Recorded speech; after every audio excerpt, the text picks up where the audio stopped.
We are being joined today by Dr. Rebecca Poet from the Women's Hormone Clinic.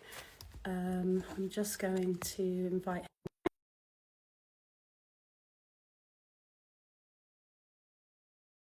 So if you've got any questions about patches, whatever they are, send them in and we'll try and cover as many of them as we can. But I know that a lot of you have had problems getting hold of different patches, mainly Estradot, I think. Some people have been messaging us recently saying that patches are starting to cause irritation. So hopefully, I'm hoping that she's got some clever solutions for that as well. But we're just looking for her to join. Just give her a couple of minutes. And also people who have patches that fall off. I was an Estradot patch wearer and mine kept falling off, which was annoying. And so I switched to Everel, which was much more gluey, but then with the glue comes with the mark that's left behind that's really difficult to get rid of. Just, there we go. Oh, unable to join. Let's try one more time. It's not always straightforward. The Women's Hormone Clinic, based down in Brighton. They give advice online as well as in person. So if you can't get down to Brighton, you can still make an appointment. So just give her a couple more minutes. We might have to try again. Have those patch questions at the ready. It's great when it works, but it's frustrating when it doesn't. There we go. Another invitation sent. Just click on the invitation if you see the invitation come up, and hopefully be able to join the chat. Just give you a couple more minutes. I'd be interested to know actually where in the order of prescribing patches come. Do people go to gel first or do they go to patches first? What's the rationale? I was just offered the patches and said very gratefully, yes, please. And I never tried the gel, but unable to join. Why might that be? Let's try one more time.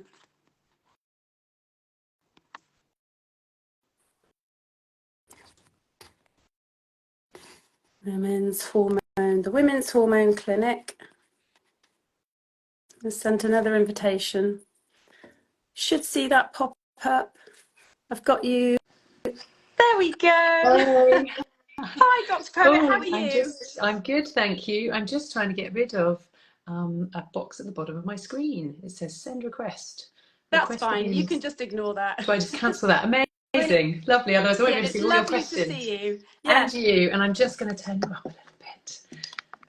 Thanks so much for having me. It's really nice to be here. It's great to see you. So just tell us a little bit about your clinic. So I've introduced you as the Women's Hormone Clinic. You're based down in Brighton. Is that right?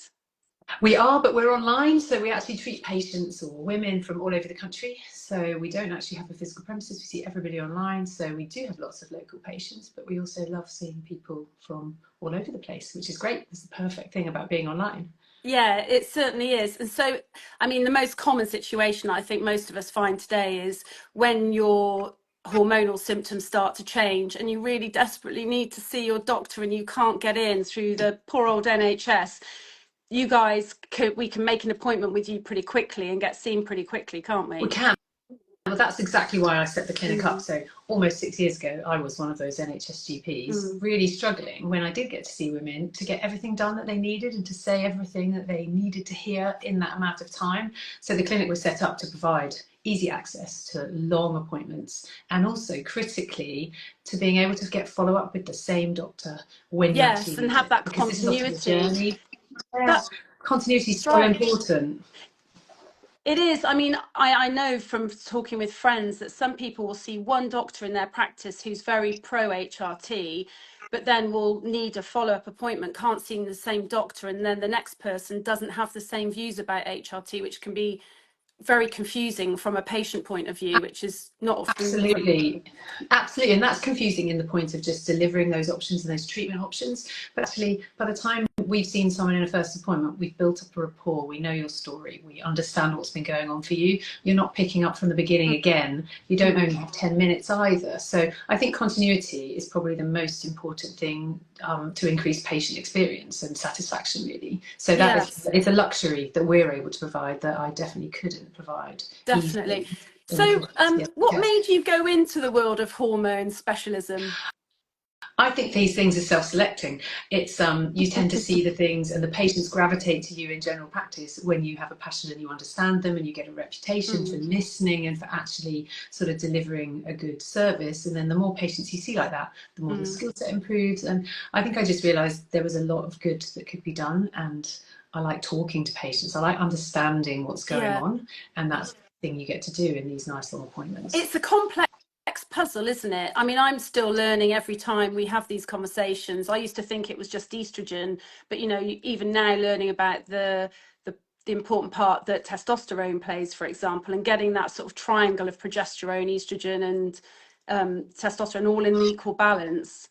100%. I think testosterone is a really big area, but also people underestimate the value of progesterone and actually how useful that can be. And in our clinic, we often use progesterone alone in younger women or women with premenstrual syndrome, because it can be really, really helpful.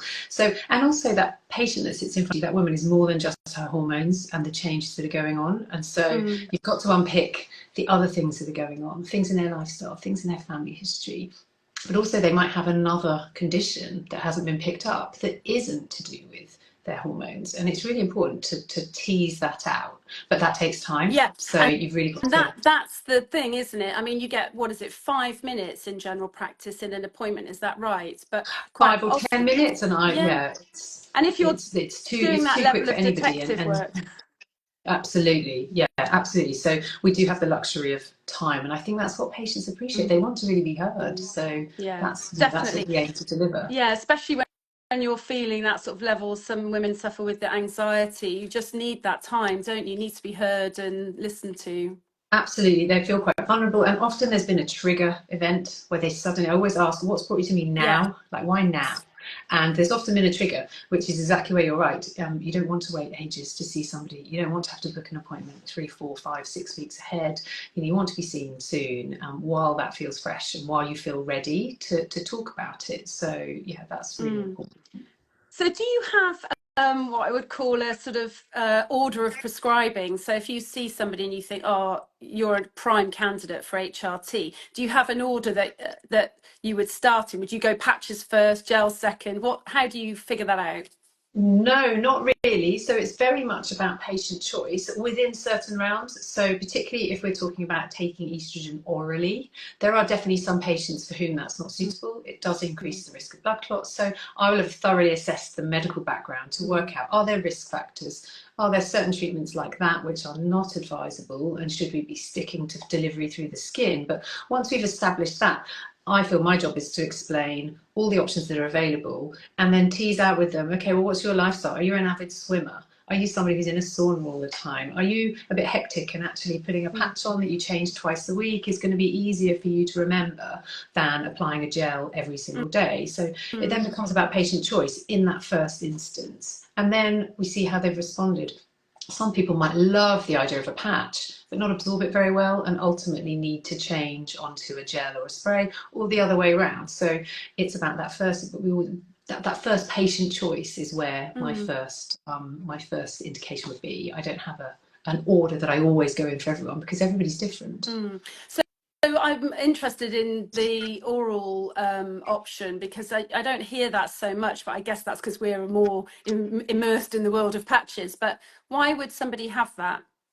So, well, it's really, I think it's been neglected recently, because There is very clear evidence that when estrogen is taken orally, the way it's absorbed and metabolized does make the blood a little bit stickier than it would be normally, and therefore more likely to clot. So that is a risk that's given to anyone. Now, it is still safe in a lot of women. Women who are at low risk of forming a blood clot can still very safely take oral estrogen, and it's convenient, it's easy, it's not messy, you can travel with it. So there are women who really, really like it. However, we do always have to say to that person, look, if you were to use estrogen through the skin in a patch, a gel or a spray, you would have no increased risk of clotting. So that's where it's about informed choice. If that patient is safe to take an oral preparation and really doesn't like the idea of using something through the skin, or has sensitive skin, then it's completely appropriate. But it's definitely gone more out of fashion. We see much less of the oral use than we do. Yes, but because we I guess mustn't that forget pushes it. through all the sort of the main organs as well, doesn't it? Through the liver and the kidneys. And is that a good thing, or? It's to do with the metabolism through the liver. That's where we're concerned about it. And it also does change the level of a protein that binds testosterone. So we do see higher levels of the protein that mop up testosterone in women who take oral estrogen. And so sometimes we then have to balance that out as well. But that isn't a reason why we shouldn't use it. We should then use it because it suits that woman, they're doing well on it, it's their preferred choice, and it's safe. And then we deal with any other issues like testosterone alongside that. So so it's a good choice, but we do see much less of it because the vogue now is to deliver stuff through the skin, because then we don't have to worry about clotting. Yeah, I've noticed that actually more and more. I keep seeing things popping up on Instagram that people are resorting much more to sort of transdermal medication. Like I saw vitamin and mineral patches and patches for ADHD. There seem to be a lot of things going through the skin. What would the reason for that be? I think I haven't come across things like ADHD medication. From a hormone perspective, it really is that when you're absorbing through the skin, through the dermis, you're not passing those drugs straight through your liver, and that does impact how that is metabolized in your body. So it's about a safety perspective. In terms of vitamins and minerals, well, the skin is the largest organ in our body, so it makes sense that we can absorb through that. But I think I haven't seen the evidence. You have to take each product on its own merit. Has it been tested? Has it been shown how well that is absorbed? And I certainly wouldn't want to sort of suggest people are using those things without knowing that there's good absorption.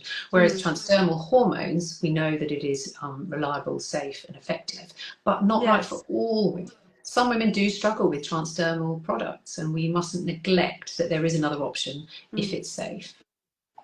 We've noticed actually we get quite a lot of communication from our customers at this all the time about patches generally. So I'm hoping that you're going to be able to help with some of these questions. But one of the ones that I had today was that this person was questioning their absorption has declined in this cold weather. Would there be a reason for that? Why would that happen? Is it because the skin's drier, or? I think potentially dry skin can absorb less well. I think it's important to note that actually often, I don't know the circumstance of that patient, but we do see women who with time find their requirement for doses does increase. They're further into their perimenopausal, menopausal journey. They need a larger dose. We do see a phenomenon called skin fatigue, where something has worked really, really well for a long period of time and then works less well. And sometimes we might need to change product. Very occasionally we see batch issues, less so with patches, potentially with gel, where we go, actually, this particular batch is not delivering the same level as it should have done. There's a quality issue. So I think it's really important. If I have a patient on any transdermal product who suddenly goes, things are slipping back, things are coming back that were well controlled, that's when you need that view. And, we're fortunate in private practice, we have more access to blood testing. So we can check a level on a patient. Particularly in menopausal women, it can be really handy. We can go, look, actually, your levels are too low. They've dropped. We can do something about that. That's much more difficult in the NHS.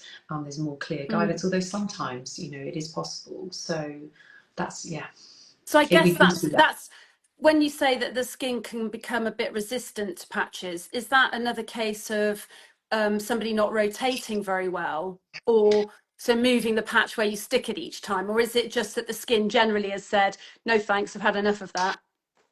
I think the general skin fatigue I tend to see most, personally, I've seen it most with the gel, where you're applying it over a larger area and you're not able to rotate your application site as well as you can with the spray or the patch. But sometimes it is just that the lady requires a higher dose within limits. They maybe started on a 50 patch and it might be that they need a 75. But you're right, rotating the site of your patch. I tend to tell women put it on one side for the first patch of the week and on the other side for the second, and don't use exactly the same patch of skin every time. That is just sort of sensible advice, but it's basically check in with your prescriber if you think things are slipping back, because you're right, you'll be right. Women know, they know their bodies, they can tell. Yes. So it's important to listen to. We also had somebody, well, a couple of people actually write in and say that they've started their skin's become a bit irritated by the patch. And I was thinking, is that the glue that's irritating them, or is it the patch that's irritating them? And regardless of what it is there any clever tip that we could advise with that?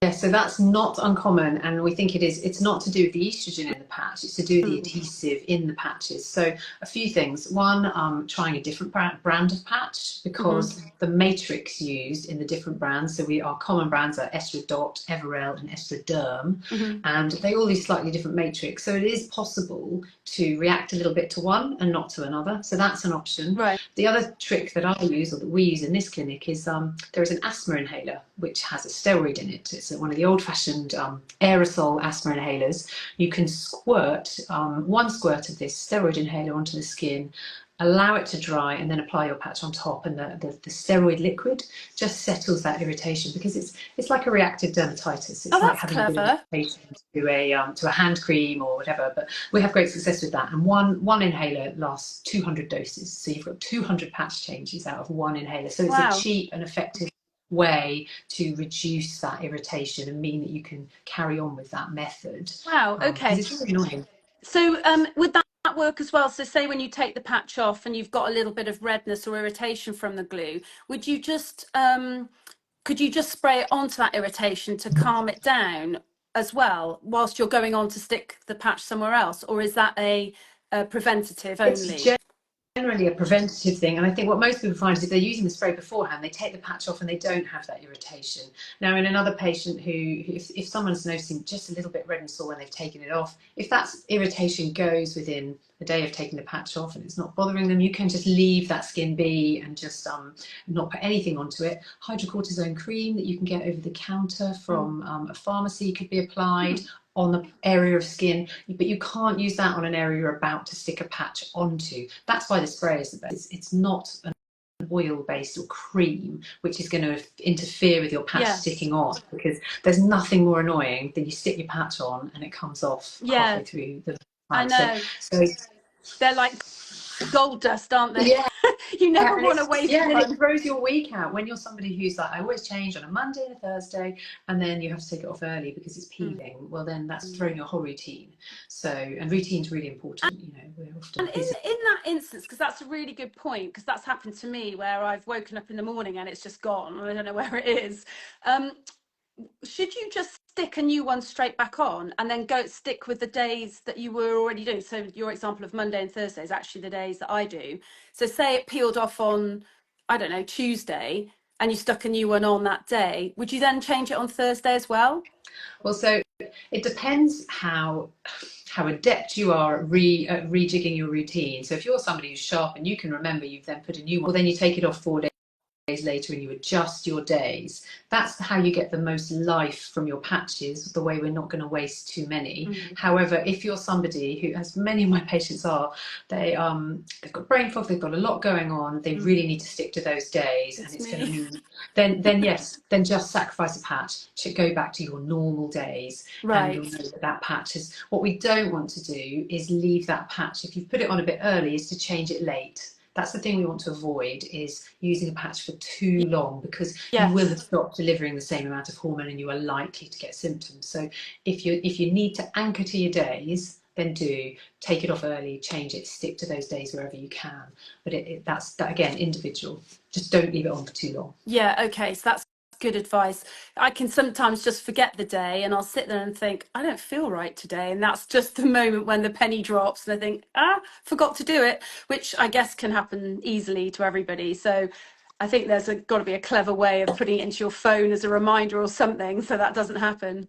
Yeah, I tell people to put little sticky notes on their bathroom mirror. Most of my patients seem to keep in the bathroom, so stick a little note in your bathroom cabinet, Yeah. little post-it note, anything that means you can remember your days so that you don't leave it for too long. But I think once people have done it a couple of times and realise that they don't feel so good, that's quite a good motivator to retaining those days when they should be doing things. Yeah, exactly. We've just had a question popped up actually that is about absorption, and it relates to the gel. So, um, should you do the same with the gel in terms of finding a new spot of skin to rub it into, or how important is that with the gel?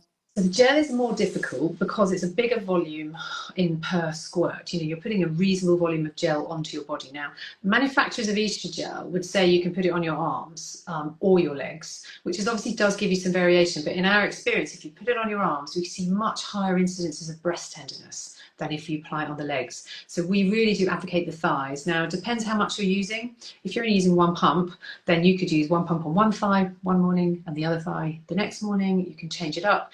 If you're on 4 pumps, I tend to tell people to split it, 2 pumps morning, 2 pumps evening, and yes, try it. But generally, it's thighs, That's a lot potentially of buttocks. gel to get rid of, isn't It it? is a And lot of especially gel. in this cold weather, I've never tried the gel, but I can't imagine that's much fun because I'm keen to get my clothes on as quickly as possible.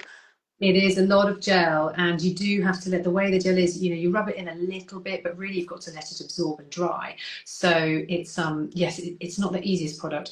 We do for some of our patients, we have access to compounding hormones. So we are able to, if you've got a patient who loves the gel, but they're on 4 pumps and they find it messy and difficult, it is possible to make a more concentrated form of gel or cream, which is more user friendly. But that's not something that's available mainstream. That's a privately compounded product. But yeah, the gel, that's the limitation of the gel. We desperately need them to make us a more concentrated Yes. bottle, because then we wouldn't be chucking away so many bottles and it would be much more user friendly, much nicer for a woman to use. But as Yeah. yet, we plead and they haven't delivered yet. Oh, I mean, that for me as a patch wearer is the benefit of a patch. You only have to think about it twice a week and you just stick it on and go. You don't have all that getting dry and doing star jumps to try or finding extra skin to rub it into. It's not much fun in the winter, I No. imagine. And I think that is one of the benefits of patches. The other benefit is you have to realise that your dose of estrogen, you're getting it in a lovely steady trickle throughout your whole 24 hours. So it gives us a more steady state of absorption, which particularly in women who suffer migraines, we find that Yeah. really useful. The migraine brain doesn't like change. So if you No. imagine you put your gel in the morning, your estrogen level goes whoop, Yeah. and then the brain doesn't like that so often. So patches for women with migraines are a really good way forwards. But Yes. there's never one size fits all. I've got plenty of women who've tried the patches, hate the sticky marks. So you've found you found a niche there. But also they don't like having something plasticky on their No. bottom. They want to wear swimwear. They don't want people to see it. So there's never one size fits all. But that is one of the advantages. Yeah. The gel is messy compared to the patch. Yeah, that's right. So, I mean, in your experience, what's the sort of split in your clinic of number of people that wear gel versus patch? Is there like one much bigger than the other, or not really? Tricky. I would still say I think gel wins out. We see less people using the spray because I think the spray hasn't quite delivered on what we hoped it would, which was that it was going to be more concentrated than Estrogel. And it is nicer to apply, there is no doubt, but there are some niggles with the bottle, and it definitely hasn't been this great thing that we hoped it was going to be. But I would probably say gel still wins, but patches, patches probably my favourite, I would say. Yes, and so I heard, I don't know if this is true, that testosterone was being trialled as a patch as well. I think it was at King's or Guy's Hospital. Is that something that you've heard about in private practice yet? Because those little sachets of testosterone are so frustrating because you They tear the are corner off and then it frustrating. sort of dries out by the following week. Yeah.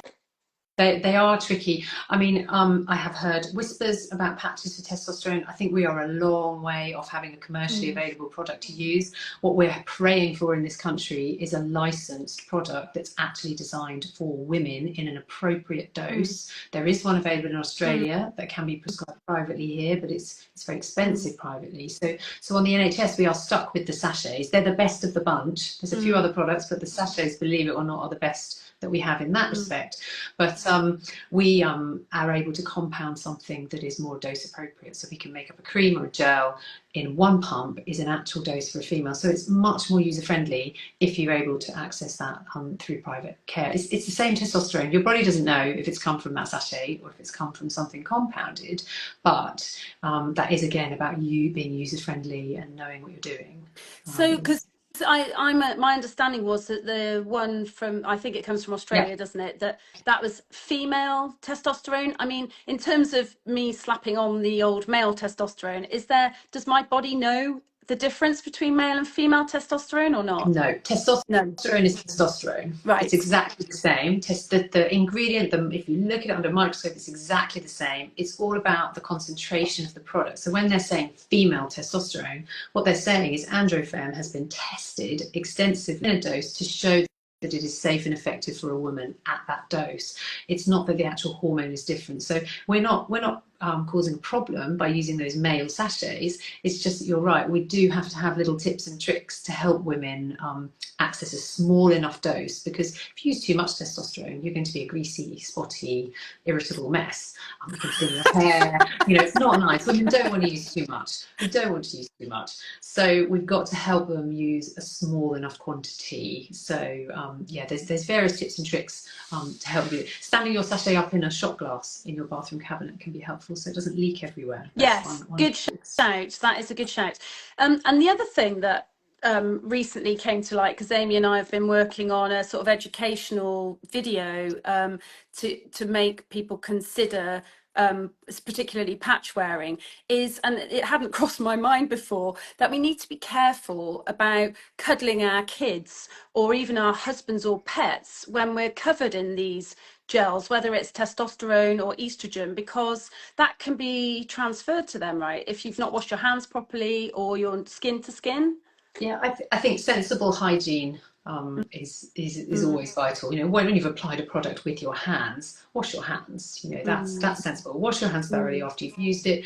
Allow your estrogel to dry. When you're applying that testosterone, it is such a tiny pee that you're not going to transfer that. It's going to absorb in really quickly. But when you've slathered your thighs in estrogen gel, it is important that you let that properly soak in before you are having lots of close physical skin-to-skin contact. The other important one to think about is vaginal estrogens and intercourse. Yes. So it's really best not to put your vaginal estrogens in and then have intercourse. Better do it the other way around. So right. Okay. I don't think I've ever heard that before. Yeah. So just run that past us again. So I thought that was I've never taken it personally, but I know a lot of friends who have.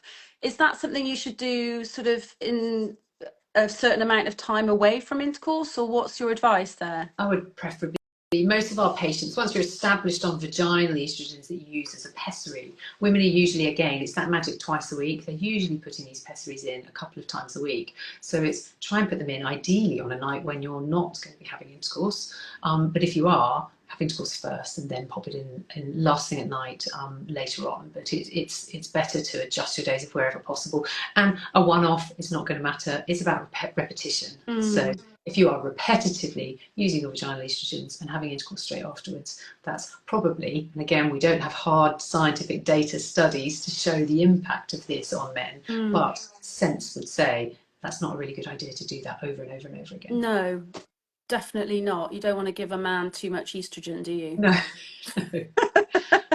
No, it'd be much better not to. It's a minefield, isn't it? Yeah, definitely. And so another question that we've had, if it's okay, I know I'm conscious of time and you're very busy and we already nearly had our half an hour with you, but very quickly, so if people, and I've had this myself, where a patch just falls off, what can you do to make it more sticky or make it stay on? So there are a few tips. One is that certain patch brands are more sticky than others. So Estradot is typically smaller and stickier. So we do see fewer adherence issues with that brand compared to Everil and Estraderm.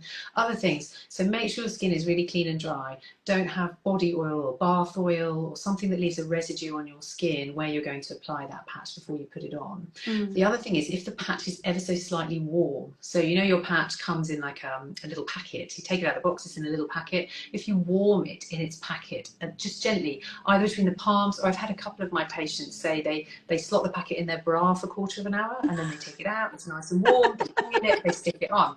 So I guess you don't want to find a collection of patches in your bra, but you've got to actually remember to put it on. But just a slightly warmed patch will adhere better. But don't use extra sticky plaster. If a patch is peeling, don't try and stick it back down again. If it's lost its adherence, it's lost its adherence. Right. You should. Okay, because we did have one lady that wrote in and said, I've been sticking exactly that, a plaster over the top of it.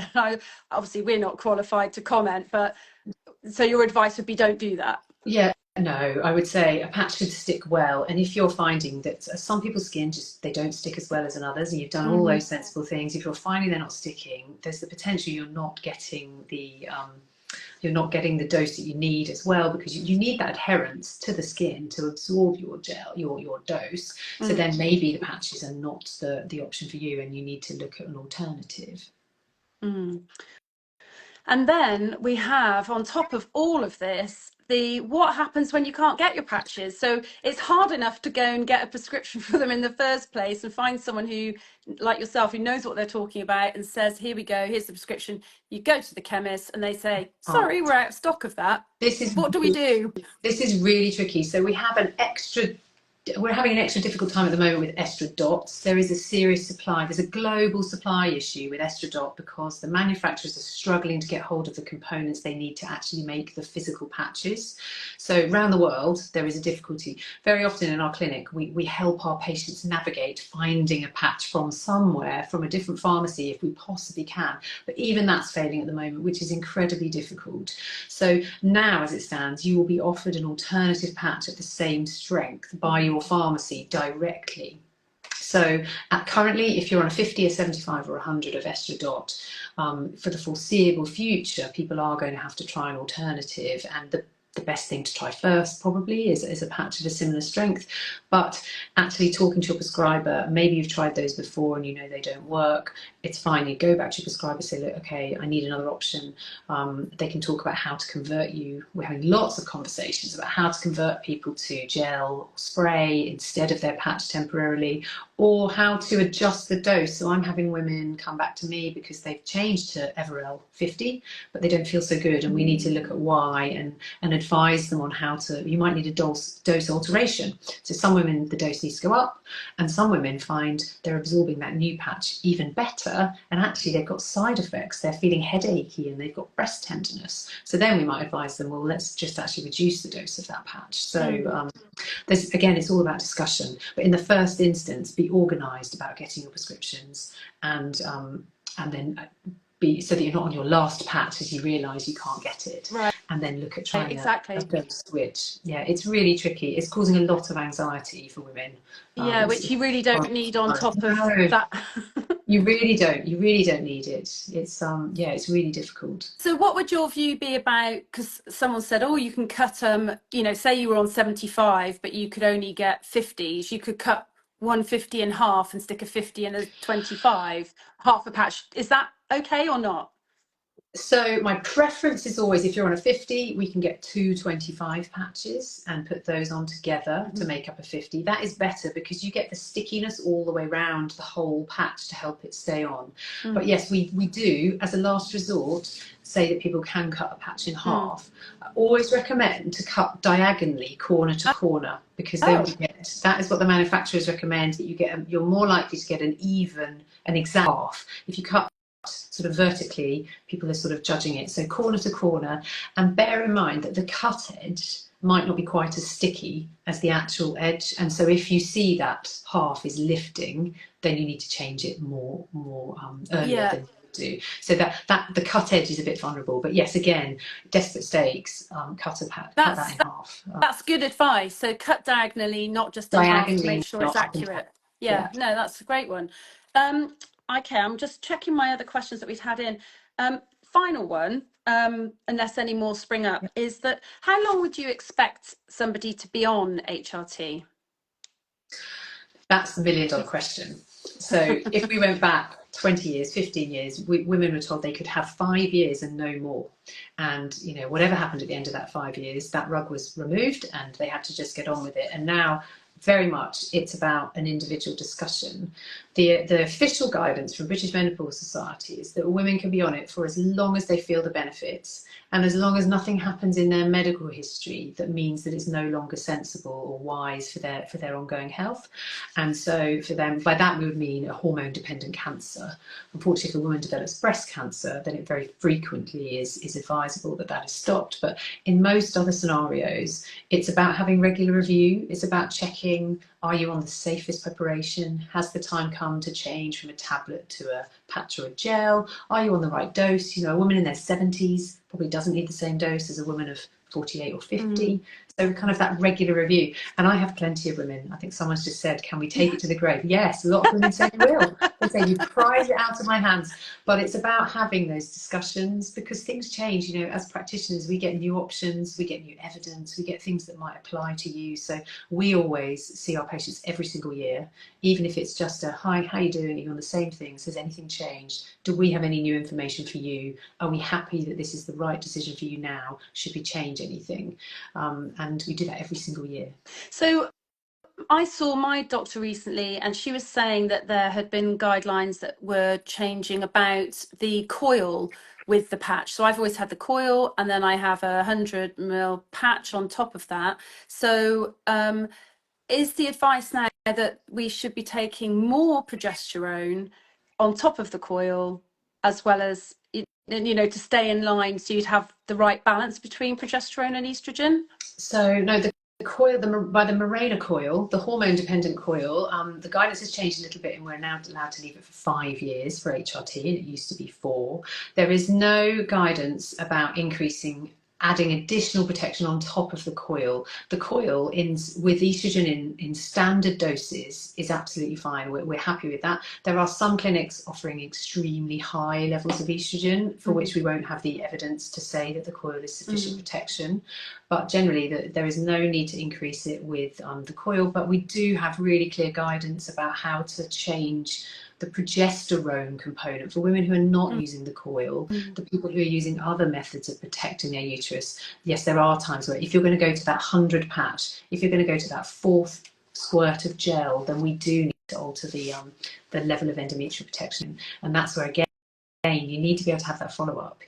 Women mustn't change their dose themselves of the gel and not have that guidance that they know they're keeping their uterus safe. So that's, you know, that's really important. What sort of signs and symptoms would you get if the thickening of the womb was getting too great? I mean, is there anything obvious that we should look out for? The most obvious sign would be irregular or increasingly heavy bleeding. So bleeding that either a woman who hasn't bled for a very long time, or a woman who was bleeding on a cyclical regime, they were bleeding very predictably and suddenly it's erratic and heavier and more frequent. So changes in bleeding pattern are really important. And we have quite clear guidance about scanning and looking at the endometrial thickness to make sure. But the key thing is, you know, some of our HRT regimes are quite complicated. Yours is nice and simple, but some women are on progesterone on certain days of the month and their estrogen is separate, and it's really important that they take everything as prescribed. And I see the key to that is that they need to understand why they're taking each part of their regime, because if they really understand that progesterone is protecting their uterus from the estrogen and ultimately protecting them from developing cancer of the womb, then they're much more likely to stick to the regime and to be kind of motivated. So the understanding is really important. Yeah, that's right. That's brilliant. I'm sorry. I just conscious that I squeezed in 2 extra sneaky questions there at the end, but No, it's perfect. I wanted to get in. The time's absolutely flown, so no problem I at all. know. I'm watching the clock thinking, oh, you're really overstepping it here. But just before I let you go, you have very generously offered to do a 20% discount on any first appointment for women who want to come and get help from you directly at the Women's Hormone Clinic. And they would use the code NUDIE20, is that right? Yeah, absolutely. So referral discount from Nudie20 for not just for myself, but for any of my colleagues. There's now 5 of us in the clinic, so plenty of availability, and just for new patient consultations booked before the end of. Brilliant. And I'll put oh, I lost you there. I'll put on the end of the live, I'll put your web address and contact details.